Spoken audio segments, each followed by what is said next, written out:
Hi, I'm Summer Inanen. Hey, I'm Sarah Ramsden.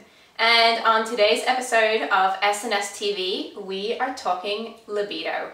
Yes, and what to do if you have low libido. Which sucks. Yeah, it does suck. So about 35 to 40% of Canadian women have low libido, and about 20-25% of men do. And this is something that we often hear from our clients. And the causes of low libido can be attributed to primarily hormonal imbalances. So hormones such as testosterone, estrogen, and progesterone are really what contribute to our libido. In men, we typically see too little testosterone, whereas in women it can be too little or too much of any of those hormones, because they all need to be in a good balance with each other. So other causes of low libido are things like, PCOS and hypothyroidism, as well as adrenal fatigue, and other imbalances in neurotransmitters such as serotonin and dopamine. And so what can we do about it? Like, this is the thing that you'll want to know, and that we have used successfully with our clients. So the first thing is you need to look at your diet, of course. So we need to manage blood sugar levels. We need to make sure that we're reducing the consumption of very sugary foods, grains in particular, anything that sends you on an energy roller coaster ride during the day. We also need to reduce any kind of inflammatory foods in the diet, which we have talked about quite a bit before.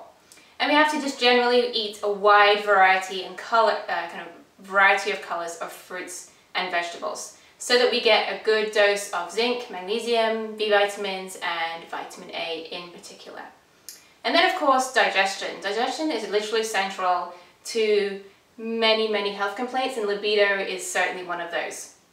And I guess finally, we need to talk about soy. Soy has to go. Yeah, soy can cause like a disruption in that delicate hormone balance. Yeah. And it's just something that you don't want to play around with. As benign as it may seem. So soy milk in your lattes, all that stuff has to go. Yeah. And then things like xenoestrogens. I said that right, didn't I? Yes. Because I always say it wrong.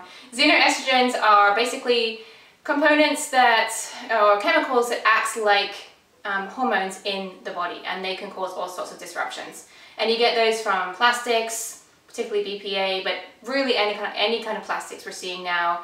Body care products, household products like bleaches and cleaners and all sorts of things like that.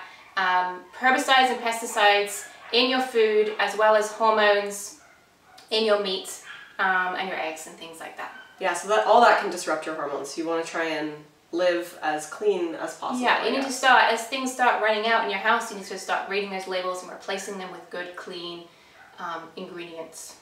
One of the other things to look for is birth control pills. So when you're on the birth control pill, that can actually disrupt some of the hormones and cause low libido. Like, that's often a symptom. Totally ironic, because typically you're on the birth control so you don't get pregnant, but then when you're on the birth control you don't want to have sex. Yeah, so I always said it like fail. Turns women into a robot. Yeah. Let's have sex.